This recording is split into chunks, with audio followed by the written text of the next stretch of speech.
परिंदों की ऊंची उड़ान हौसला देती है, पर आपका तो हौसला जमीन पर भी फौलादी है।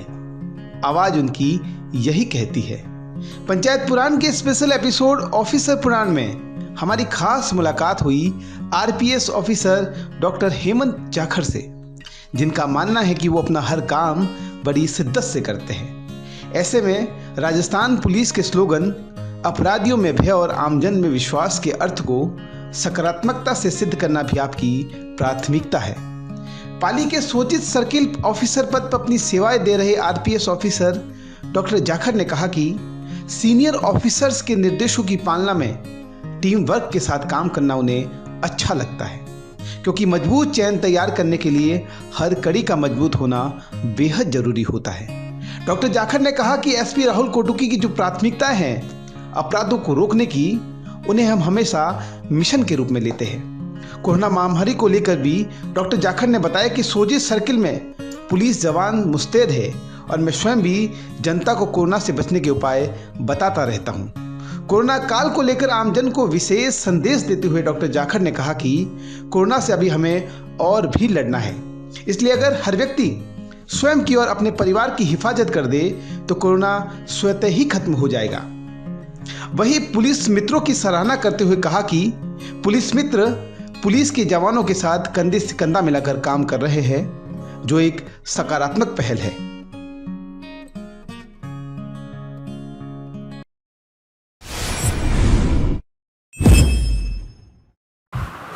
नमस्कार साथियों, मैं हूं संदीप राठौड़ और आप देख रहे हैं पीपी न्यूज़ राजस्थान। और आज पीपी न्यूज़ राजस्थान के स्पेशल एपिसोड ऑफिसर पुराण में हमारे साथ है सोजत के डीवाईएसपी सर श्री हेमंत जी जाखड़। हम उनसे जानेंगे कि क्या है सोजत क्षेत्र की कोरोना की स्थिति और वो कोरोना से लड़ने के लिए लोगों को कैसे अवेयर कर रहे हैं। सर, कोरोना को लेकर बहुत सारी एडवाइजरी केंद्र सरकार और राज्य सरकार जारी कर रही है और आपने अपने स्तर पर भी एक कोरोना वॉरियर्स के रूप में आप भी लोगों को अवेयर करने के लिए लगातार लगे हुए हैं। 40 दिन से ऊपर हो गए हैं लॉकडाउन को लेकर, कई लोग समझ भी चुके हैं और कई लोगों को अभी तक समझ में नहीं आया है। तो क्या है आपकी स्ट्रेटजी उन लोगों को समझाने की? मैं आपको ये बता देना चाहता हूँ कि सोजत जो है, सोजत सर्किल में हमने एज ए पुलिस कोरोना से लड़ने की रणनीतियाँ तो होली से पहले ही बना ली थी। हमारे देश में पहली बार जो लॉकडाउन लगा था वो 22 तारीख को लगा था, लेकिन आप अगर देखेंगे पुरानी मीडिया रिपोर्ट्स में तो जब होली का जुलूस, जो हमारा जो होली का और धुरंडी का जुलूस यहाँ पे गैर का जो जुलूस था, उसमें आप देखिएगा कि पूरे हमारे पुलिस फोर्स के जो मेंबर्स हैं उन्होंने उस जुलूस में जो ड्यूटियाँ दी थी 9 मार्च को, वो सब ने मास्क पहन करके दी थी।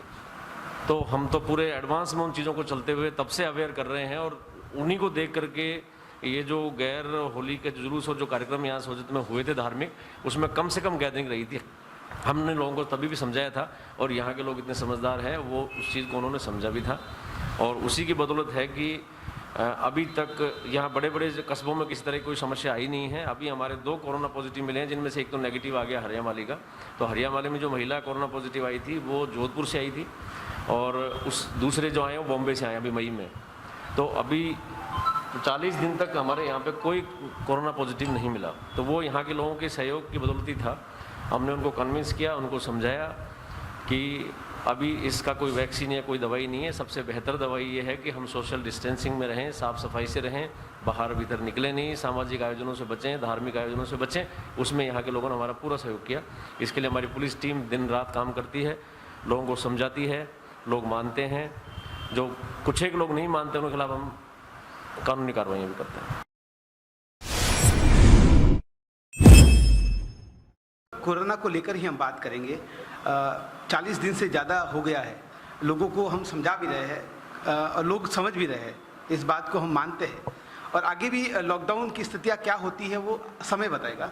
पुलिस प्रशासन, जैसा कि एसपी साहब के आदेशों की पालना में आप पुलिस प्रशासन और पुलिस प्रशासन के जितने भी कर्मचारी और अधिकारी हैं वो भी लगे हुए हैं। आप डीवाईएसपी है और आपके नीचे के स्तर के जितने भी अधिकारी हैं उनके लिए क्या संदेश है आपको कि वो कैसे लोगों को अवेयर करें और अपना खुद का भी ध्यान रखें? जैसा कि मैं हर रोज़ करता हूँ, जनता के साथ साथ मैं मेरे जवानों को भी बीच बीच में ब्रीफ करता हूँ और हर पॉइंट पर जो भी हमारे जो जवान हैं, अधिकारी, कर्मचारी जो भी लगे हुए हैं, उन सबको मैं कहता हूँ कि लोगों को समझाइश से उनको अवेयर करें, कोई बदतमीजी उनके साथ ना करें। तो अभी तक ऐसी कोई शिकायत मुझे नहीं मिली। दूसरा, खुद साफ़ सफाई से रहें तो वो भी संदेश जाता है, क्योंकि एक लंबे चौड़े एरिया में कांस्टेबल ड्यूटी करता है तो वो भी अपने आप में एक आइडल होता है। तो मैं उनसे कहता हूँ कि प्रॉपरली आप मास्क पहने, ऐसे हर जगह बैठे नहीं, लोगों से टच नहीं करें, कुछ नहीं करें, तो वही चीज़ वो करते हैं। और उनका सेफ्टी बहुत ज़रूरी है, क्योंकि हमारी फोर्स बहुत लिमिटेड है, एरिया बहुत ज़्यादा है, बहुत ज़्यादा काम करना पड़ रहा है और छुट्टियाँ बिल्कुल रुकी हुई हैं। बहुत सी पारिवारिक समस्याएं होती हैं, किसी के घर में बीमारियां भी, सारी चीज़ें होती हैं, लेकिन उसके बावजूद बड़े धैर्य से दिन रात वो ड्यूटी दे रहे हैं।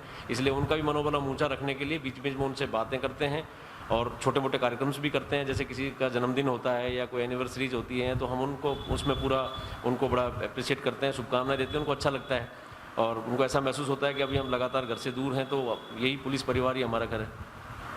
सर, कोरोना के साथ अपराध को रोकना भी एक बहुत बड़ी चुनौती है। जैसा कि प्रेस नोट जो आते हैं, जब आप कोई कार्रवाई करते हैं तो उसमें लिखा होता है कि पुलिस अधीक्षक के निर्देशानुसार हमने ये कार्रवाई की। और ख़ासतौर पर सोजत की बात करें तो एक लाइन आती है नीचे की लॉकडाउन के दौरान 41वीं कार्रवाई। कितना गर्व होता है।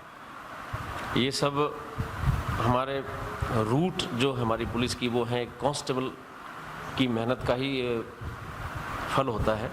हमारे एसपी साहब राहुल कोटकी सर ने जब ज्वाइन किया था तो उन्होंने अपनी प्राथमिकता हमें बताई थी। उसमें ये जितने भी अवैध कार्य थे, जिसमें एनडीपीएस का है, शराब का है, बीड़ी सिगरेट गुटखा है, प्रॉपर्टी ऑफेंसेज हैं, तो क्योंकि मैंने ज्वाइन किया था उसके कुछ समय बाद ही श्रीमान ने ज्वाइन किया था, तो उनकी प्राथमिकताएं जो थी वो हमने उनको प्रायोरिटी में लिया और हमारी फोर्स से हमने कहा कि लॉकडाउन में ये जो कोरोना की ड्यूटी तो हमें करनी है, इसके अलावा जो श्रीमान ने हमारे को जो टारगेट सौंपे हैं हमें वो भी अचीव करना है। इसके लिए हमें डबल ट्रिपल मेहनत करनी होती है कि हम दिन में कोरोना की ड्यूटी करते हैं और रात को ऑपरेशंस करते हैं। और इसमें कोई किसी जवान ने कभी कोई थकान या ऐसा कोई शिकवायत ऐसा कुछ नहीं, वही हमारे पास स्कीमें लाते हैं, वही हमें सूचनाएं देते हैं, उन्हीं की बदौलत हम सारे काम करते हैं। तो सारा क्रेडिट जो है हमारे, जैसे हमारे एसपी साहब ने कहा कि बीट कांस्टेबल को मजबूत करो, तो हमने वही किया है। हमारे सर्किल में हमारे बीट कांस्टेबल को मजबूत किया है। उसी का रिजल्ट है कि आज सोजत सर्किल 41 कार्रवाइयाँ 23 तारीख के बाद में ही अवैध तस्करों के खिलाफ कर चुका और आगे भी ऐसे ही रहेगा। डॉक्टर जाकर साहब ने बताया कि जो काम करेगा श्रेय उसी को मिलेगा। हमारे साथ जाकर साहब ने कोरोना से लेकर बात की और अपराधों को रोकथाम के लिए भी उन्होंने बहुत सारी जानकारियाँ दी। हम आशा करते हैं कि लोग और जनता कोरोना से बचाव के लिए पुलिस प्रशासन और जितने भी कोरोना वॉरियर्स लगे हुए हैं उनका सम्मान करेगी और कोरोना से बचने के लिए अपने आप को सुरक्षित रखेगी। मैं पुनः एक बार सभी लोगों से अनुरोध कर रहा हूं कि पाली में जो बाहर से अपने जो दिशावरी भाई जो लोग अप्रवासी आ रहे हैं, उससे अभी सिचुएशंस हमारे लिए और ज़्यादा मेहनत करने की हैं। इसलिए अभी ये ना समझें कि लॉकडाउन अभी समाप्त हो रहा है या हमने जंग जीत ली है। मैं सभी लोगों से कह रहा हूँ कि अभी जंग स्टार्ट हुई है, अपना धैर्य रखें, पेशेंस रखें और मजबूती के साथ में जो लॉकडाउन की जो अब तक अगर मान लो उन्होंने 50% पालना की है तो अब 100% करें, तभी हम लोग सब सेफ रह पाएंगे। बिल्कुल, आपको कोरोना वॉरियर्स बनना है खुद को और अपने आप को सुरक्षित रखना है, कोरोना से बचाना है। यही है हम सबका संदेश। पीपी न्यूज़ राजस्थान के लिए मैं हूँ संदीप राठौर।